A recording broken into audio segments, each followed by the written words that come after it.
মাঝে ফেলাইছে রে। এটা কোনো কাম করছে? চাচার মুরগিটা এমনি মারা লেছে। চিন্তা পারেন এটা কি করছেন আপনি? দেখা যান আমার মুরগি মাঝে ফেলাইছে। এটা কি? আপনি কান্না করে না, দাঁড়ান।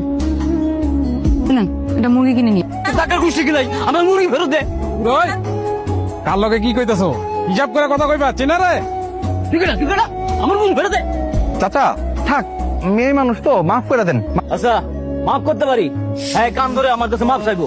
What? আমি মাফ চাবো? পসিবল? এই সমস্যা কি? একটু তো কানই ধরতে কইছে। I am sorry. বলে দেবো না, কান ধরে 10 বার উঠবস করা লাগবো। কখনো না। মাইয়া মানুষ, 10বার 20 হয়ে জায়গা, 2বার কান ধরে বস করুক, মাফ করে দেন। আচ্ছা ঠিক আছে, 2 বার শুরু করেন। 1 2 2 3 মাফ করে দেন চাচা, মাফ করে দেন। আচ্ছা ঠিক আছে। মাসুদ। রূপা হ্যাঁ, রূপা কইতেছিলাম। তুমি আমার নাম্বারটা এখনো সেভ করো নাই? নাম্বার সেভ করে কি করবো? 2টা বছর ধরে আমার লগে খালি ফোনেই কথা কইতাছো, না আজ পর্যন্ত দেখা দিলা, না কোনো সময় তোমার বাড়ির ঠিকানাটা দিলা। জানবা জানবা, সময় হলে সবই জানবা। শোনো না, তুমি তোমার ওই গ্রামের ম্যাডামের সাথে আজকে কি কি কাণ্ড ঘটালে সেটা তো আর বললা না। আজকে যে কাহিনীটা করছি তুমি শুনলে আস্তে আস্তে পেট ব্যথা হয়ে যাবো। ফার্স্টে কি করছি বুঝছো? একটা নাটক সাজাইছি, সাজায় তারপরে তো ওরা কান ধরায় মাফ চাওয়াইছি। অবশ্য পরে আমার নিজের কাছে খারাপ লাগতেছিল যে আমি কামটা ঠিক করি নাই। যতই হোক, এক লোকের ছোটবেলায় পড়াশোনা করছি না, একটা তো মায়া কাম করেই। গতকালকে আপনি ছিলেন না, আর এর মধ্যেই একটা বিরাট ঘটনা ঘটে গেছে। কি ঘটনা?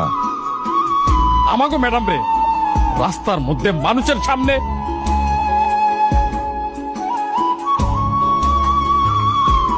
ওই ফুসকালার মায়ের কান ধরাবি, কান ধরায় ছবি তুলে তুই আমারে দেখাবি। মাসুদ, এই মাসুদ কই তুই? মাসুদ তো বাড়ি না বাবা, ওখানে গেছে। ওলা তো দোকানে যায় নাই, চেয়ারম্যান তারা ধরে লয়ে গেছে, গলার মধ্যে ছুরি ধরছে, এক্ষুনি তারা জবাই দি। আর মাসুদ কি করছে বাবা? আয় থাম, আমার পোলাটুরে ছেড়ে দাও বাবা। তার শর্তে ছেড়ে দিতে। কানে ধর। তোর মারে চেয়ারম্যান লোকজন কানে ধরে উঠবস করে গেছে। আমার মারে? কইলাম তো কি হইছে? ওই চেয়ারম্যানের বেটির খবর আছে আজকে। কই তুই বাইরে আয়। মাসুদ তুই? তোর তো ঝামেলা ছিল সব আমার লগে আসিল, এর মাঝখানে আমার মারে ঢুকাইলি কেন? তোরে আজকে আমি মায়ের গায়ে পানি ঢালছিলি না?